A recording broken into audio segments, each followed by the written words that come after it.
I always like when there's more like species diversity in Star Wars. Me too. Yeah, for sure. I would really love to see a non-human protagonist someday. Yeah, it would be nice. Yeah. There's so many species out there. We're going to have Ahsoka coming up soon. But, Never mind. All right. well, Hello there. You found the Lost Holocron, an ancient artifact of lore and legends from a galaxy far, far away. Each episode of the Lost Holocron, you will join a discussion of media from the Star Wars universe. We're your guides. I'm Tim, and I'm joined by Kyle. Hi. Scott. Hey. And Stuart. g'day. Today we're covering the material up to and including Chapter 5 of Heir to the Empire. So Stuart, what has happened so far? So it's 5 years after the Empire's defeat over Endor in Return of the Jedi.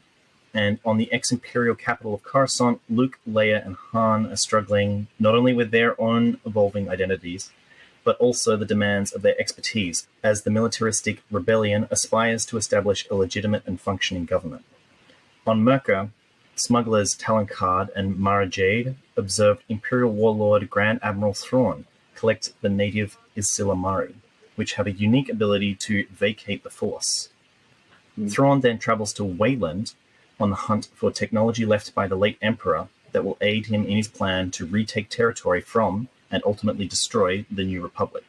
While there, he encounters Jedi clone Jaruus C'baoth. No, he encounters Jedi clone Jaruus C'baoth, whose allegiance he gains by offering him Leia's unborn twins. Yeah, that crazy name.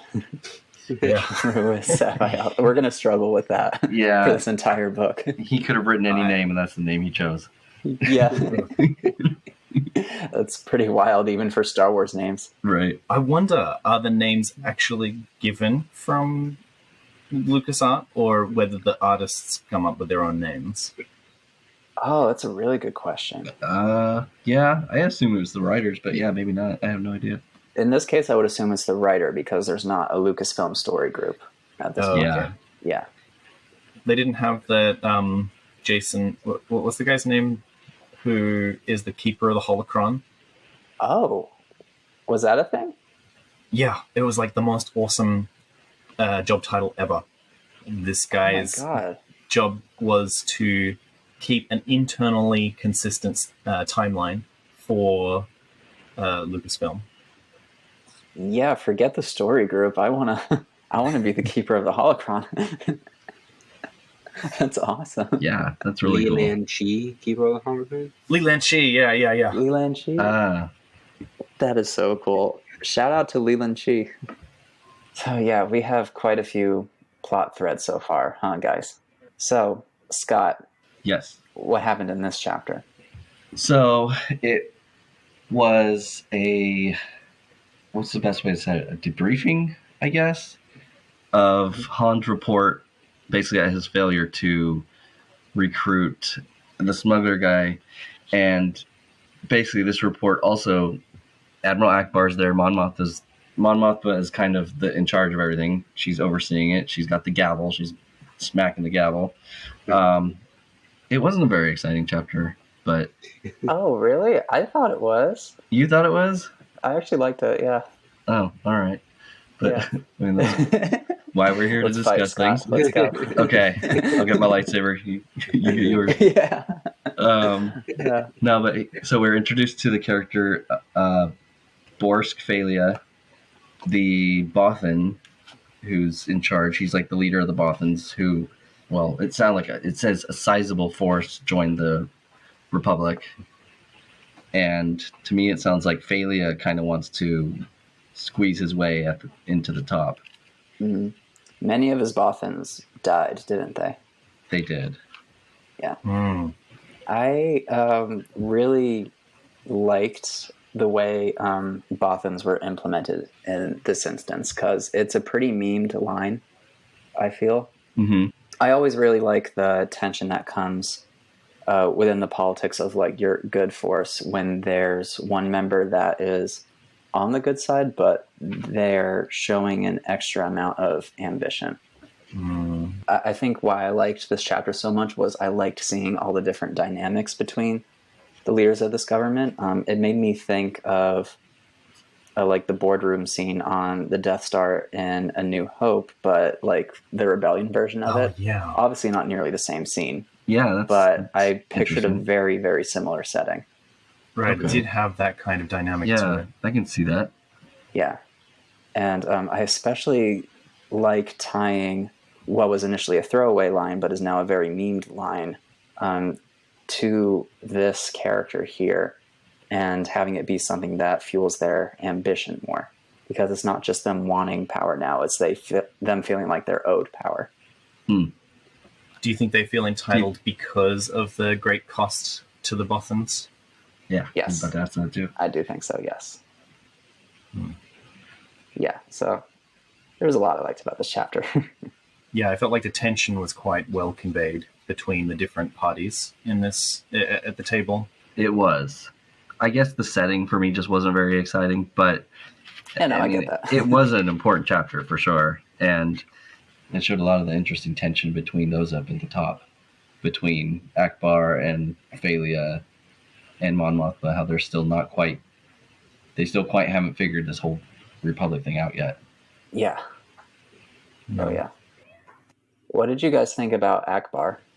I guess just how he was talking to Han, it was just like, it seemed like you're heavily relying on Han to just get this taken care of. Like, it seemed like they had no kind of backup plan of their own. Like, Han didn't show up until late in the rebellion. Like, what was the plan? Like, it feels like there was no plan for if they won. Yeah. Yeah. I think you'll find many real-world allegories to that as well. Yeah. Many rebellions. Well, we won. Now what? Exactly. Oh my god. New Oh my dictatorship? God, right? Exactly. I just imagined Admiral Akbar doing that Heath Ledger Joker monologue where he's like, I'm like a dog chasing cars. I wouldn't know what to do with it. Like when we won the revolution, and it's like, well, now what? King George, I guess. Yeah. Yeah, no, I kind of got that vibe from the second chapter. I mean, we just got cursory info about how it's being set up from Luke and Leia's perspective, but I really enjoyed seeing that delivered upon with a very tangible example. I feel like Akbar has also been set up in the last few chapters to be this idealistic military leader that's kind of absolutist in their personal philosophy. And that really shows in this chapter where he kind of takes a moral high ground and he's a little bit grandstanding. Well, I wouldn't say grandstanding because like he's not showing off to anybody, but he feels like if you weren't part of this, you don't really deserve to, have a place at the table. And I think that also plays into the dynamic between Phalia and him, because the Bothans came in late to the game and Akbar has been there the whole time and he's quite an accomplished military leader. And he feels like, this new hotshot's coming in to try and, schmoozy his way up the ranks and not really kind of earn it in any tangible sense from his point of view. This upstart usurper. Who's this guy? This purple-eyed, fluffy creature. That's right, he did have purple eyes. Yeah. I actually quite like how Zahn adds these bits of information. Like, immediately, once there is an alien here, he doesn't kind of let you sit with a name, which I've found that some other novels do, is like, oh, well, this guy is an Iridonian, and unless you actually know a lot about Star Wars and can name unnamed things on screen, that you don't know what an Iridonian is. Like, maybe you get that there's horns, but like there's also many types of Iridonians, and what color is the skin, what color is this, what color is that, how tall is it, how big is it, and like this really, I feel like Zahn has a good way of folding these things in so that as soon as you're trying to make a mental image of what's going on here, you understand that Akbar has a domed head, he's salmon-colored, he's got webbed hands, and that was all communicated like within like his first introduction there. Like his domed head is bubbling in reaction to this, and he makes a gesture so that it's apparent that he's some sort of amphibian. Right. Yeah, it's pretty much all the information you need, like just the right amount without going overboard, which is honestly really impressive now that you point it out. Yeah. I always like when there's more like species diversity in Star Wars. Me too. Yeah, for sure. I feel like Yeah. the High Republic is trying to do that, but Me too. they are not as good as folding it in as Zahn is in this book. Yeah. I would really love to see a non-human protagonist someday in visual Star Wars media. Yeah, it would be nice. Yeah. There's so many We'll get species there. out there. We're going to have Ahsoka coming up soon. But, Never mind. All right. Well, okay, more non-humans. How about that? Yes. More Right. non-humans. Well, we Yeah, also have to work an on our original. human diversity too. uh-huh. Yeah. Yeah. And we want an original non-human character coming in soon. Right. Good. I want Homeward Yes. Bound, but in the Star Wars universe. Yes. So then, Yeah. Tim, back at you. What did you think of failure in this chapter? Failure. I liked failure. I'm honestly surprised at how much I liked failure, because I do empathize with the whole, I'm new to this, but I still have given quite a bit to this movement. I don't think the instinct to be like, hey, I deserve power is ever a good one, but I get it. I understand it. And I really like the dynamic it adds to it. Yeah, for sure. I don't agree with Akbar's feelings about Johnny Come Lately, but Yeah, I don't agree with Akbar's feelings either. but I think that's the good thing. And when you choose characters for a scene, is that your characters will be at opposites, and somewhere in the middle there's the right point. But Yes. you want to explore those extremes from those different characters. Definitely. Yeah. So we also had our heroes in this, Han and Leia. It was pretty, for me, it was very different, but also refreshing to see them in a diplomatic context. Yeah. What was strange for me was that Leia seemed a little fed up with the situation, and I felt like as she's a lifetime diplomat. She was raised by Bail Organa to be the representative for Alderaan, and has been in part of the rebellion all of her life. So why does she feel so isolated, or not isolated, but why does she feel so alien in this context, do you think? That's a very good question. Yeah. I keep getting a vibe from her that's she's very exasperated, very exhausted, very just overwhelmed with the whole politics aspect of it. And as you just mentioned, she's been doing it her whole life. I don't know if this is necessarily like Timothy Zahn trying to develop her character more at this point, or to be like to go a different direction than her on-screen character, or because on her on-screen character she seemed really badass, and then in these couple of chapters she seems very like exhausted. Well, I mean, maybe it's just the fact that she's pregnant with twins, and she's just fed up with this at this point. And she's got a boo. Yeah, Yeah. that's what I'm She did thinking. mention she wants to go traveling with him in chapter 2. Yeah. Oh, yeah. The thought does cross my mind, though, that although she was an outward-facing diplomat, internally she has been part of the rebellion her whole life. So maybe she values action more than the infighting that she's seeing happening every day in these councils. Yeah, you can't solve these problems with a blaster. Right, which seems like something she likes You to do. try. Yeah, you can try. could Yes, try. you can. It seems like that's what Han wants. Yeah.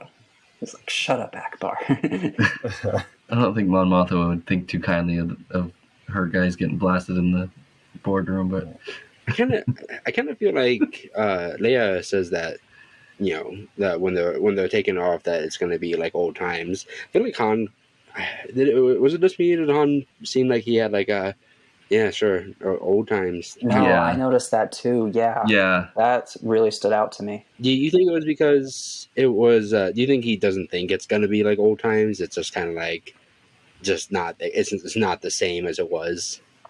I think so. I think that's part of it because he does have a really unexpected perceptiveness about him. Yeah. And then, especially in the audiobook, the voice actor reading the part very emphatically emphasizes the, like old times, so it's very obvious that he's like, oh, yeah, sure.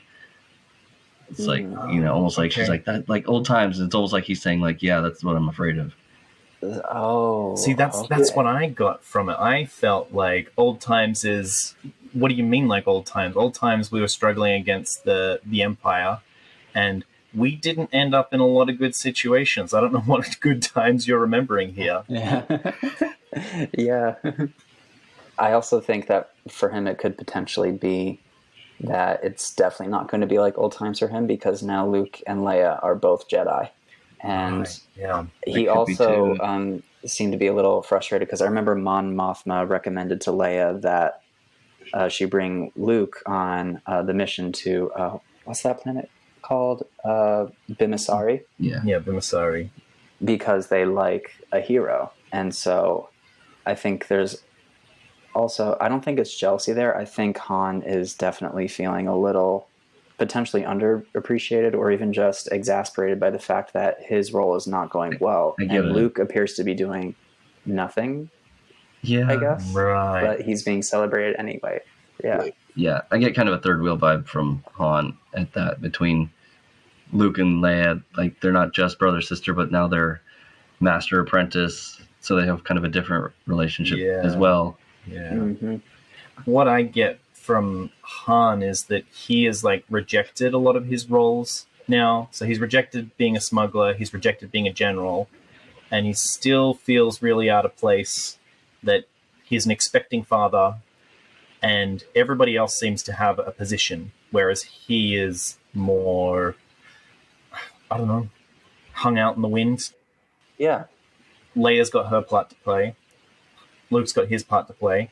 He's just kind of the designated driver, almost. Yeah, for sure. That's a good way to put it. Yeah. He doesn't get to party like everybody else, so he's gonna drive.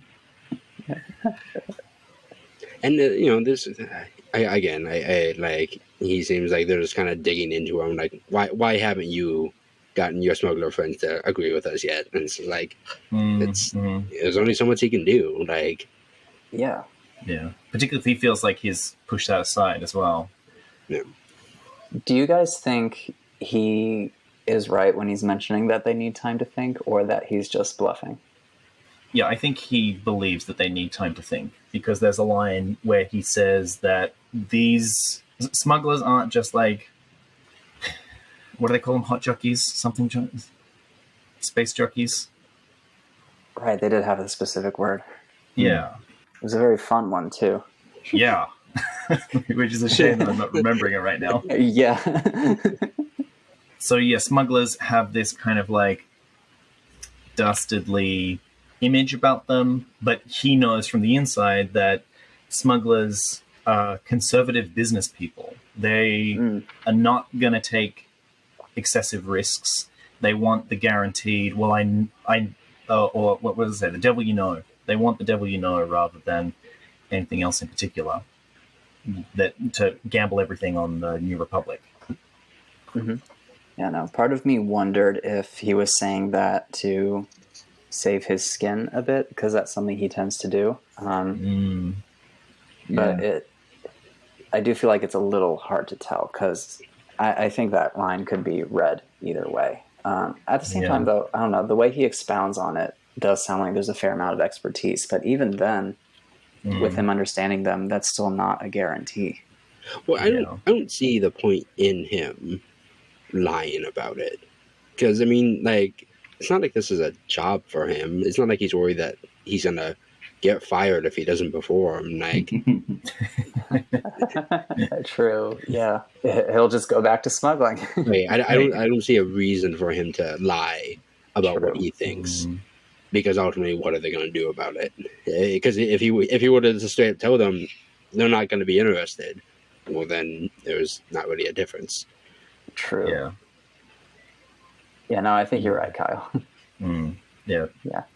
Lying about what, like, a task is something that you do, if you, like, to your boss who's like, where are those reports? And it's just like, oh, they're almost done. I need those TPS reports on my desk.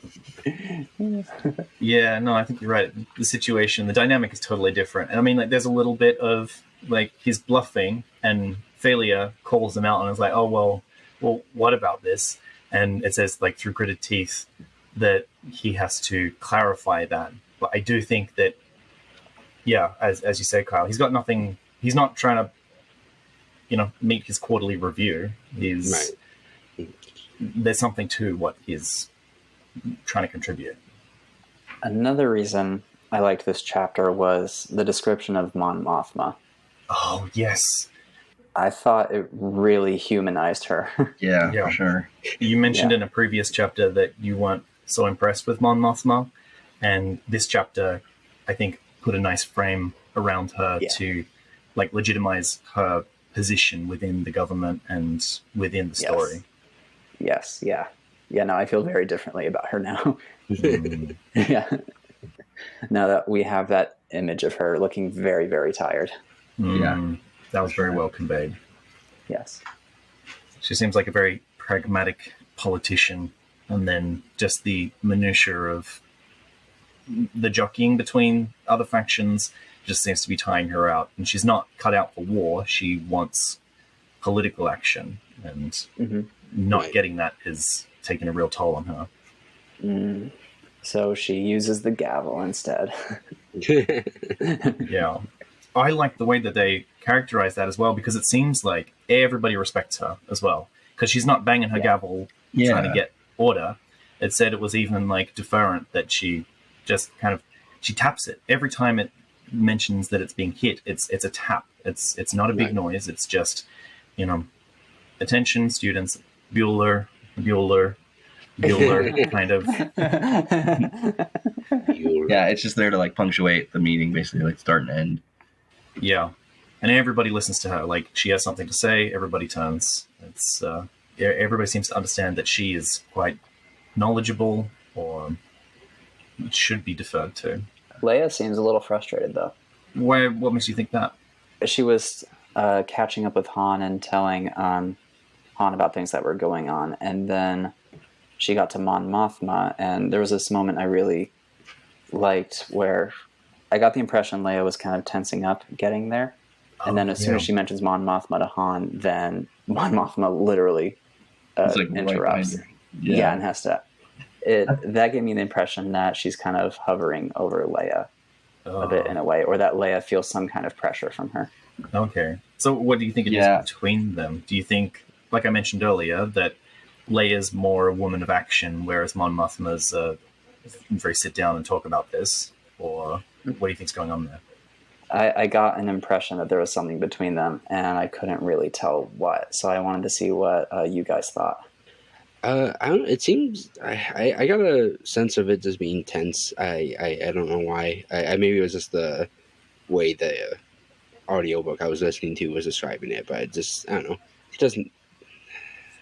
Here's the specific moment from the book. It's Leia speaking to Han.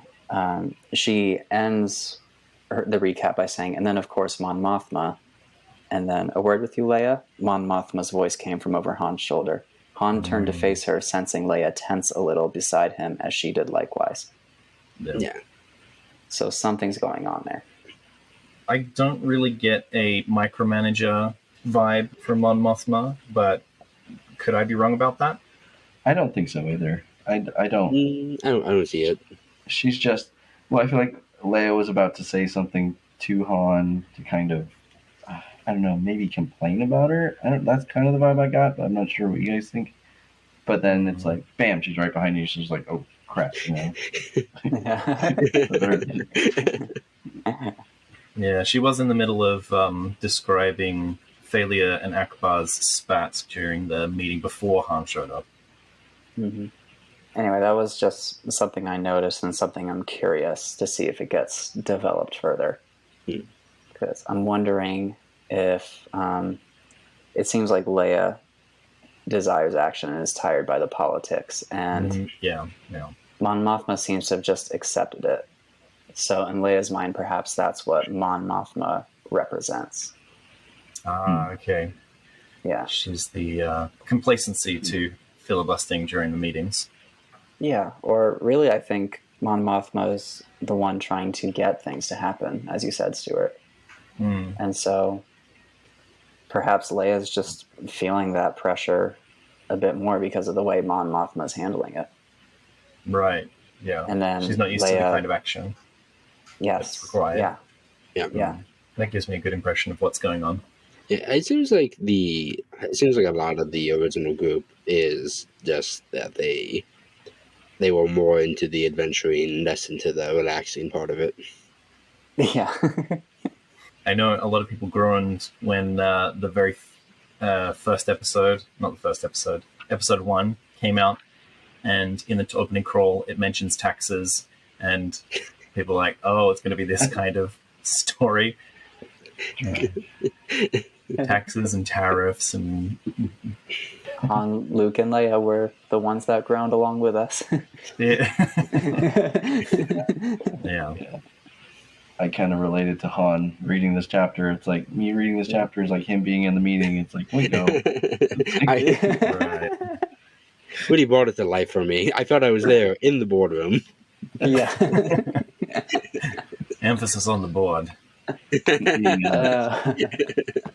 I am Han Solo. I always shoot first. Yeah. Now, I know we joke about it, but I like those details. It makes the world feel very real, that, you know, everybody still pays taxes in the end, and everything runs for money. And, you know, there's the adventure side of it, but at the end of the day, the smugglers are not respectable business people, but they are business people, conservative business people. And there's an underlying force in the narrative that is not just the metaphysical. Definitely. And so now we're off to Bimisari with the original 3 heroes. Yeah. Right. Any final thoughts? I'm excited for it.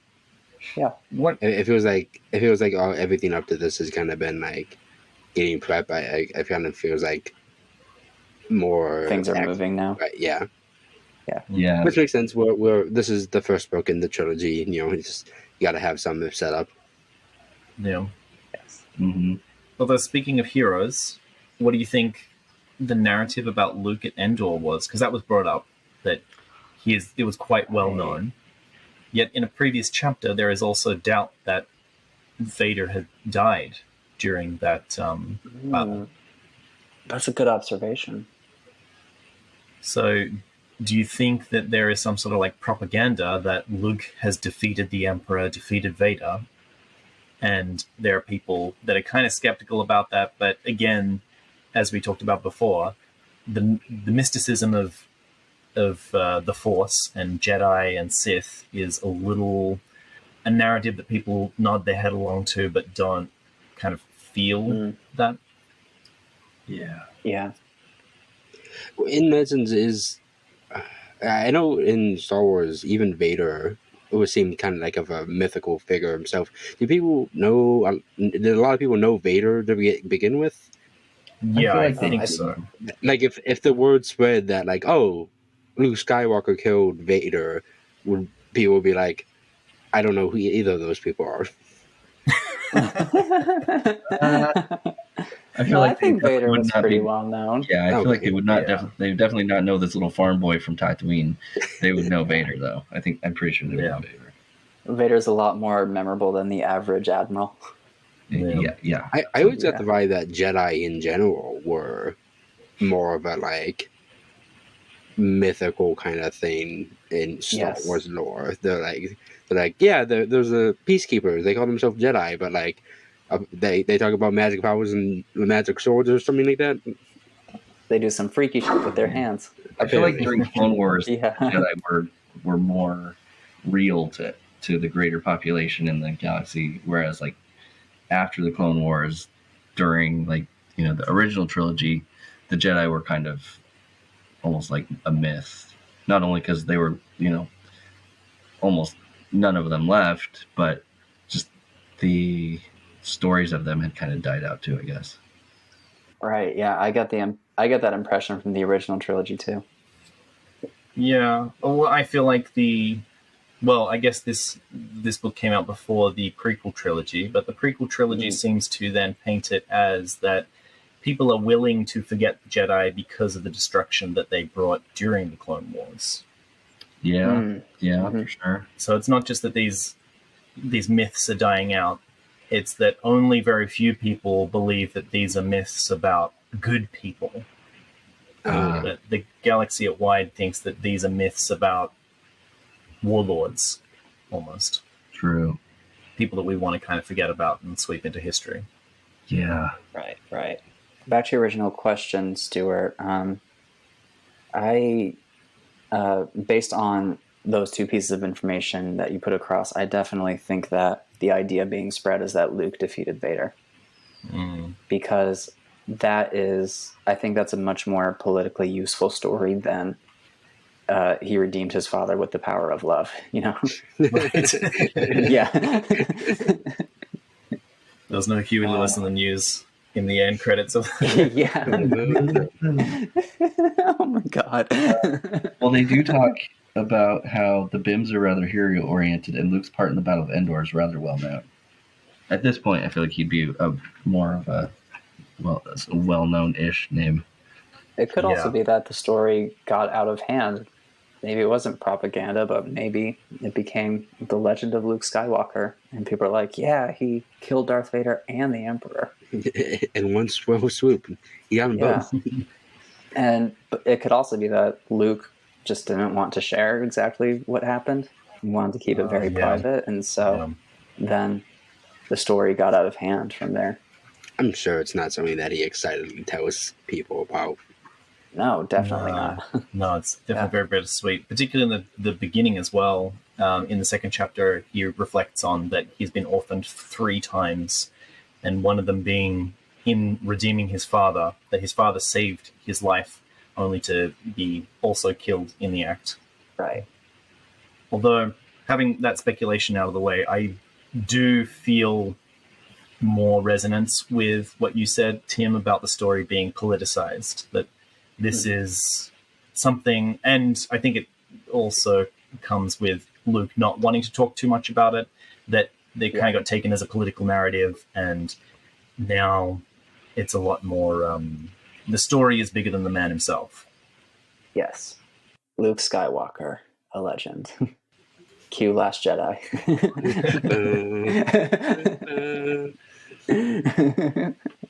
Yeah, I feel like at this point the Skywalker name is definitely well known. Yeah. Yes. The problem with that is that I read somewhere that Skywalker is supposedly a very common name. Huh. I was going to say, is it like the Smith of this? Oh. Yeah. It's supposed to be the Smith, because like Star Wars is a frontier universe, and a Skywalker is just somebody who travels to another planet to start their life anew, and they set up in the frontier.